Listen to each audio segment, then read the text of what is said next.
Kata Allah uji kita supaya membersihkan kita dari dosa dan maksiat. Allah sucikan kita dari semua dosa dan maksiat. Begitu bersih, terpilih dia dekat sama Allah. Tapi akan Allah justru angkat derajat kita.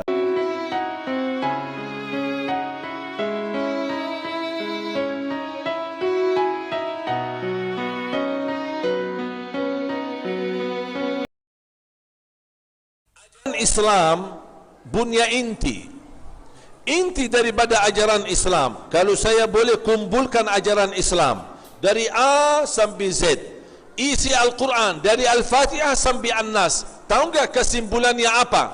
Kesimpulan ajaran Al-Quran dan kesimpulan ajaran Nabi Muhammad, kesimpulan dakwah Nabi Muhammad selama 23 tahun adalah jaga kemuliaan akhlak. Itu intinya.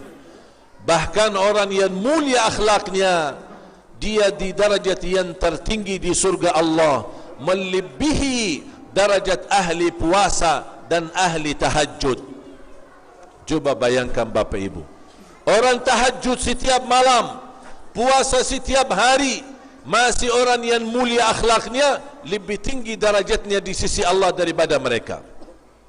Apalagi kalau mulia akhlak, jaga tahajud dan jaga puasa, luar biasa, sempurna dan istimewa. Kita sangat membutuhkan meniru akhlak Nabi Muhammad sallallahu alaihi wasallam. Ada seorang datang kepada Siti Aisyah. Siti Aisyah kan istri Rasul. Orang tanya, bagaimana Nabi Muhammad? Tolong wahai Aisyah, ceritakan Nabi Muhammad itu seperti apa? Siti Aisyah menjawab, Nabi Muhammad akhlaknya mulia dan akhlaknya akhlakul Quran. Kalau ingin tahu akhlak Nabi Muhammad, baca Quran, perhatikan Quran, habiskan waktu sama Al-Quran. Di situ anda akan belajar akhlak Nabi Muhammad sallallahu alaihi wasallam. Dan teruji akhlak seorang bukan di saat dia lagi relax, santai, nyaman, biasa aja. Kalau dia lagi duduk manis, tidak ada terlihat mulia akhlaknya. Tapi kapan terlihat hakikat akhlaknya seorang? Ketika tertekan ujian, tertekan musibah, ada bencana, ada ujian yang menimpa keluarganya, akan terlihat apakah dia mampu menunjukkan akhlak Nabi Muhammad atau akhlak jahiliyah. Bisa Bapak Ibu tanya diri, apakah kita termasuk orang yang bawa akhlak Nabi Muhammad atau masih ada di sisi kita dan di hati kita akhlak jahiliyah? Tahu enggak akhlak jahiliyah apa? Suka marah, suka protes, tidak terima takdir, tidak rida terhadap Allah dalam ketika Allah uji kita. Kita tidak terima kalau orang tua kita wafat. Kita tidak senang kalau terjadi musibah, dan kita berkata-kata yang tidak baik terhadap Allah. Sampai ada orang berani berkata Allah tidak adil. Saya pernah bertemu seorang pemuda. Dia bilang sama saya, mohon maaf Syekh, kenapa Allah tidak adil? Saya kaget. Kok berani bilang Allah tidak adil? Kenapa? Saya bilang kenapa?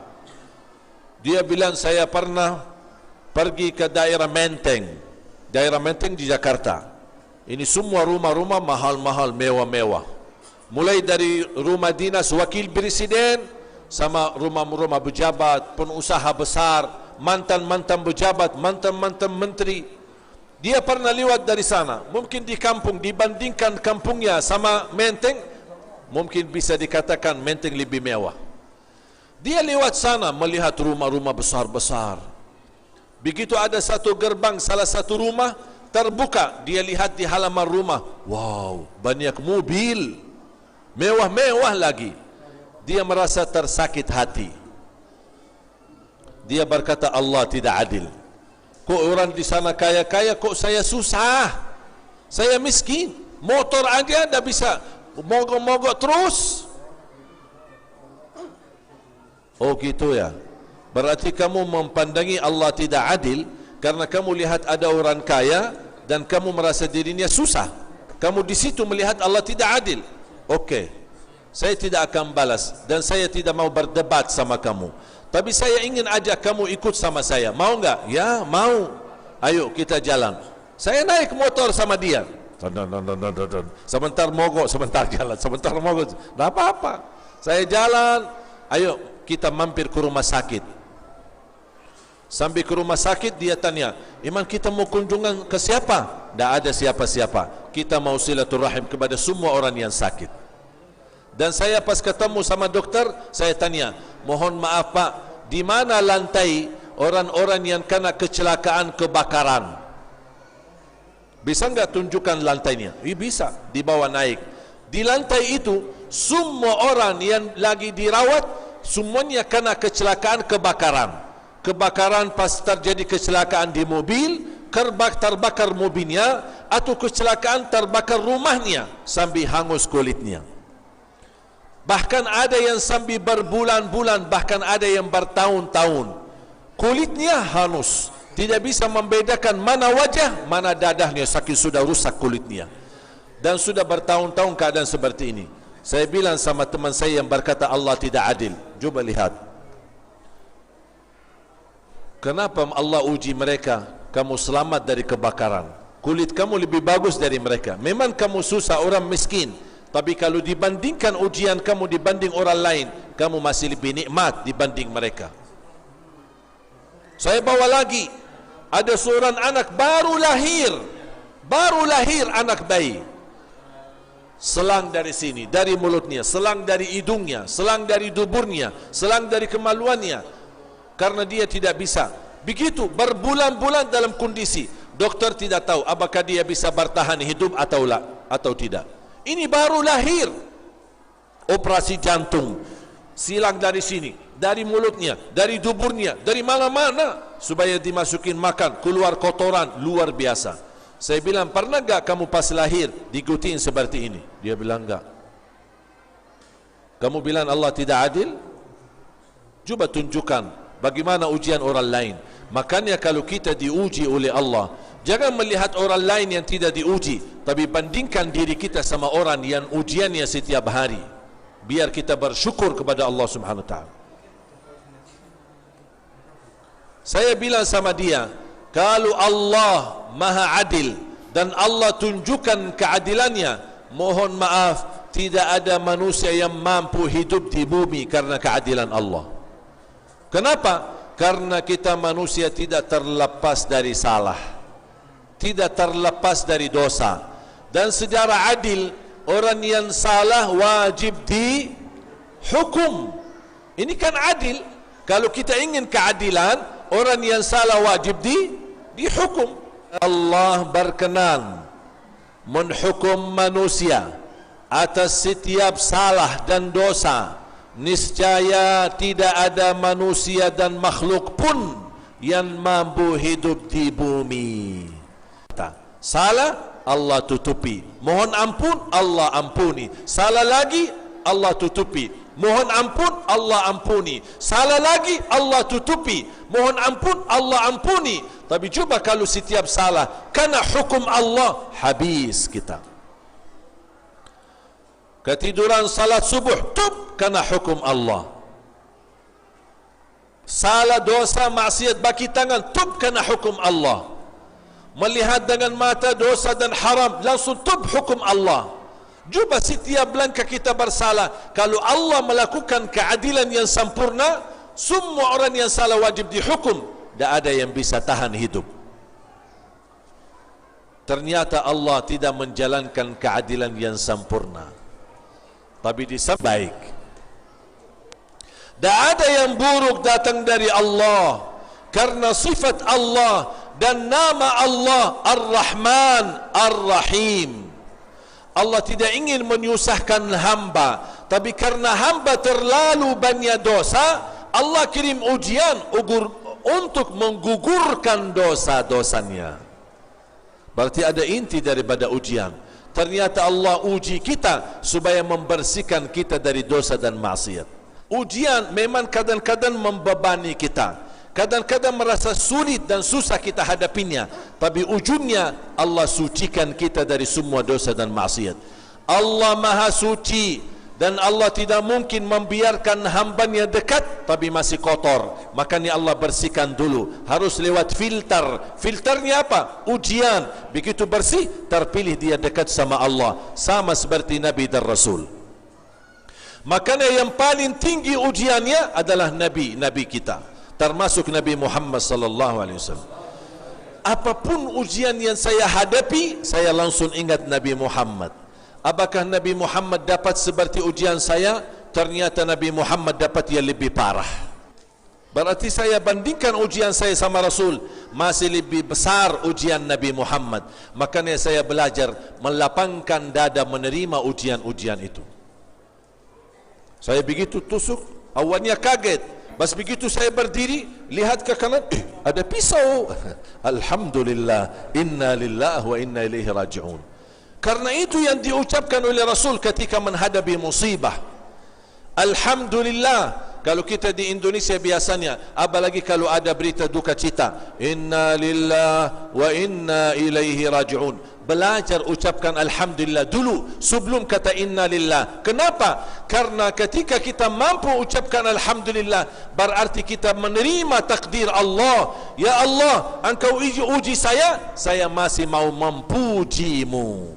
Ada ujian darimu ya Allah, saya balas dengan pujian untukmu, bukan protes, bukan marah, bukan tersinggung, bukan sakit hati, dan keluar dari mulut kita kata-kata yang tidak menenangkan hati. Justru kita terima ujian, Alhamdulillah. Kita harus belajar bersikap lapang dada ketika menghadapi musibah. Tidak usah marah, karena marah itu tidak akan merubah takdir. Kalau saya marah di saat itu, kira-kira mobil balik tidak? Tidak balik. Dan subhanallah, sebelum mobil saya balik, apa yang saya dapat? Sebelum mobil Innova ditemukan, alhamdulillah saya dapat hadiah 2 mobil. Satu Honda CR-V, dan yang kedua Honda BR-V. Masya Allah, dua-duanya lebih mahal daripada Innova. Hilang 1 mobil, dapat 2 mobil. Habis saya dapat 2 mobil, ketemu lagi mobil yang hilang yang pertama, jadi sudah 3 mobil. Subhanallah. Saya lagi bayangkan dan fikir, gimana kalau yang hilang istri saya? Subhanallah.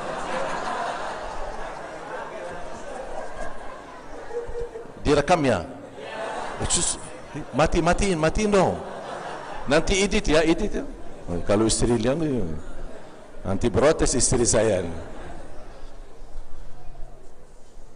Bapak ibu jamaah sekalian, kita harus belajar bermulia akhlak di saat diuji oleh Allah, dan yakini takdir itu tidak akan merendahkan martabat kita, tapi akan Allah justru angkat derajat kita. Tapi syaratnya apa? Sabar. Ada orang berkata, sabar ada batasnya. Saya jawab, kalau ingin batasi pahalanya, boleh batasi sabarnya. Tapi kalau ingin sempurna pahalanya, tidak boleh batasi sabarnya. Harus sabar. Istri saya telefon, sambil nangis, anakku demam, sakit panas. Saya jawab, Alhamdulillah, inna lillahi wa inna ilaihi raji'un. Sebentar lagi kita urus. Santai-santai, jangan ambil di hati. Waktu saya haji beberapa tahun lalu, ada satu bis atau kereta yang baru dibikin oleh kerajaan di Makkah. Khusus kereta ini melayani jamaah haji, berpindah dari Mina, Arafat, Muzdalifah. Jamaah karena kereta baru pasti penasaran, semua ingin naik kereta, termasuk saya ikut mau naik. Tapi semua gesak-gesaan, ramai-ramai mau naik kereta.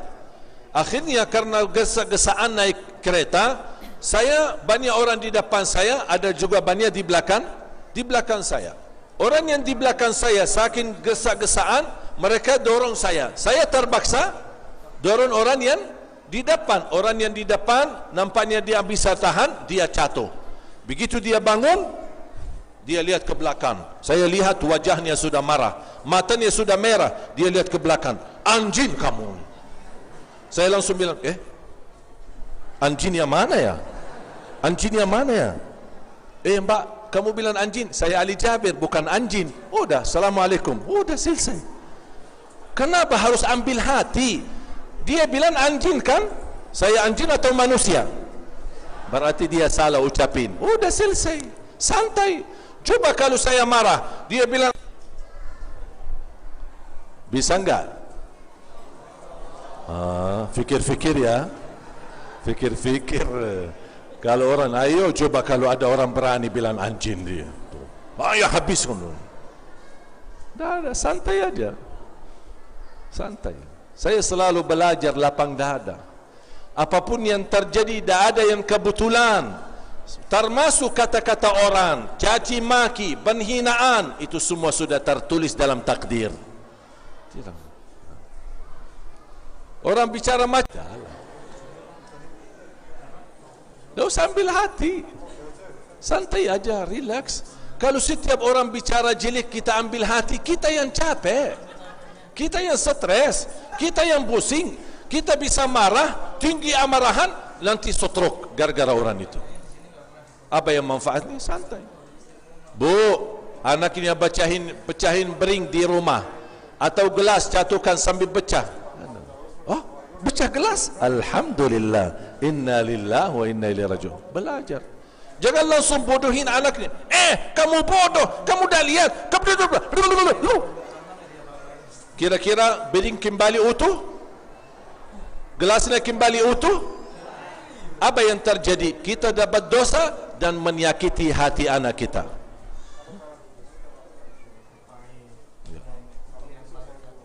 Belajar Bapak Ibu menghadapi takdir dengan lapang dada, dan yakini kalau memang takdir itu dari Allah, berarti harus kita terima dan ridha, ikhlas karena Allah Subhanahu wa taala. Saya akhiri satu cerita. Ada orang bapa usia 80. Saya ketemu di salah satu masjid. Seketika salaman dia minta doa, tolong doakan, saya ingin haji. Saya, bapa belum haji ya? Sudah 80? Belum. Saya kasih doa dan kasih amalan, insya-Allah bisa haji. Habis beberapa bulan kemudian saya terima telepon dari anaknya. Tolong Syekh doakan ayah saya. Kenapa? Kecelakaan, ditabrak mobil, dibawa ke rumah sakit. Sekarang dia di mana? Ada di rumah sakit. Ayo saya ke situ. Habis saya isi jadwal, saya mampir ke rumah sakit. Saya begitu bertemu dengan beliau, dia langsung duduk dan peluk saya. Alhamdulillah saya tidak sakit parah, hanya kecelakaan sedikit, tapi alhamdulillah sudah aman. Tapi ada kejadian ajaib. Apa yang terjadi? Ternyata yang tabrak dia orang kaya. Ketika dia orang kaya bersalah, dibawa ke rumah sakit, dan sepanjang berjalan dia minta maaf sama beliau sampai ke rumah sakit. Dan selalu orang kaya yang bawa mobil, dia bilang sama bapa, mohon maaf Pak Haji, demi Allah saya tidak perhatikan tadi, mohon maaf Pak Haji, mudah-mudahan Pak Haji baik-baik saja, mudah-mudahan Pak Haji semua sehat. Dia nangis orang bapa itu. Sampai orang kaya tanya, Pak kenapa nangis? Sakit ya? Enggak sakit. Dari tadi Bapak bilang Pak Haji, Pak Haji, Pak Haji, sedangkan saya belum haji. Dia kaget, Bapak belum haji? InsyaAllah saya bisa bantu. Dia telefon Dubas Saudi, ternyata dia teman sama Dubas Saudi. Tolong bantu dia untuk bisa berhaji. Ternyata bukan dia haji, satu keluarga haji dan menjadi tamu kerajaan. Ternyata Allah sudah kabulkan doanya walaupun ditabrak mobil. Itu cara Allah. Makanya saya doakan, mudah-mudahan Bapak Ibu diberikan panjang umur, sihat wal afiat, bisa ke tanah suci, haji dan umrah, ziarah Nabi Muhammad sallallahu alaihi wasallam walaupun ditabrak mobil. Kita harus ambil hikmah. Bisa jadi gara-gara kecelakaan menantarkan kita dapat hajat kita oleh Allah. Kita tidak tahu. Allah yang lebih tahu mana yang terbaik untuk kita. Jelas? Faham? Ada satu cerita. Mau enggak satu cerita? Sudah? Atau sudah tutup? Satu ya? Satu lagi ya. Satu aja ya. Satu cerita. Ada seorang setiap hari doanya, ya Allah, mohon jodoh yang salihah, yang cantik, yang kaya. Dia salat tahajud, itu aja doanya. Ya Allah, mohon jodoh yang salihah, yang cantik, yang kaya. Allah berikan rezeki, dia berangkat haji. Sepanjang tawaf, itu aja doanya. Ya Allah, jodoh yang salihah, yang cantik, yang kaya. Tak ada yang lain. Tak ada minta ampun, minta berkah, minta rahmat, tak ada. Itu aja. Sampai ada orang mendamping dia. Semenjak saya kenal bapa, itu aja doanya. Apa kata dia? Itu urusan saya sama Allah. Kenapa kamu ikut campur? Betul. Bebas kita berdoa selama hajat kita halal, selama hajat kita baik. Bebas kita berdoa kepada Allah Subhanahu wa taala.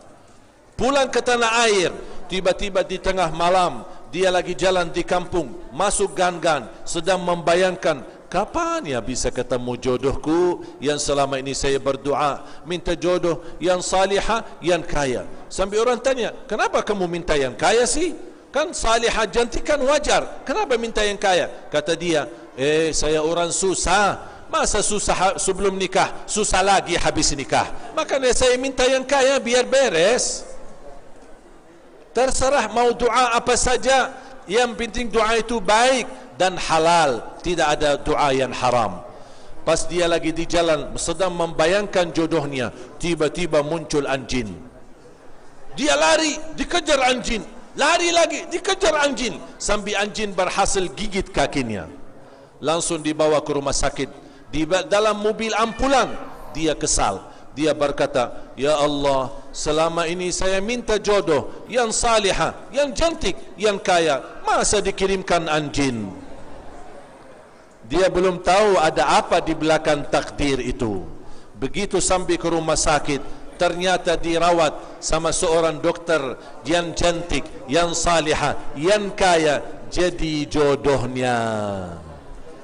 Oh, ternyata Allah sudah kabul doanya, tapi jodohnya lagi di mana? Di rumah sakit. Berarti harus dia sakit dulu supaya ketemu jodohnya. Selalu dia sehat, makanannya sehat, tak pernah sakit. Allah kirimkan anjing, gigit kakinya supaya ketemu jodohnya di rumah sakit. Begitu cara Allah, dan kita tidak bakal faham bagaimana cara berbagai macam cara Allah. Intinya lewat ujian Allah kabulkan hajat kita. Bahkan Allah menantarkan kepada hal yang lebih baik. Allah Maha Baik, Allah Maha Rahman, Allah Maha Rahim. Belajar ketika ada musibah, belajar ucapkan Alhamdulillah, Inna lillah wa inna ilaihi raji'un. Allahumma ya Allah, sempurnakan pahalaku terhadap musibah ini dan ganti yang lebih baik. Itu doa Nabi kita, Nabi Muhammad sallallahu alaihi wasallam. Faham? Jelas? Ayo kita semangat membangkitkan dan meniru akhlak Nabi Muhammad sallallahu alaihi wasallam. Bapak Ibu mohon doa restu. Doakan kami untuk terus memperjuangkan, melahirkan dan mencetak 1 juta penghafal Al-Quran untuk Indonesia. Mudah-mudahan Indonesia menjadi negara terbesar para penghafal Al-Quran. Mudah-mudahan dari keluarga bapa ibu menjadi penghafal Al-Quran. Mudah-mudahan kita semua dapat syafaatnya Al-Quran. Dan saya harap 1 juta penghafal Al-Quran bukan milik Ali Jabir, tapi saya harap menjadi milik kita bersama. Perjuangan kita bersama, amal salih kita bersama, dan mudah-mudahan Allah Maha Saksi, mudah-mudahan kita termasuk keluarga besar Ahlul Quran.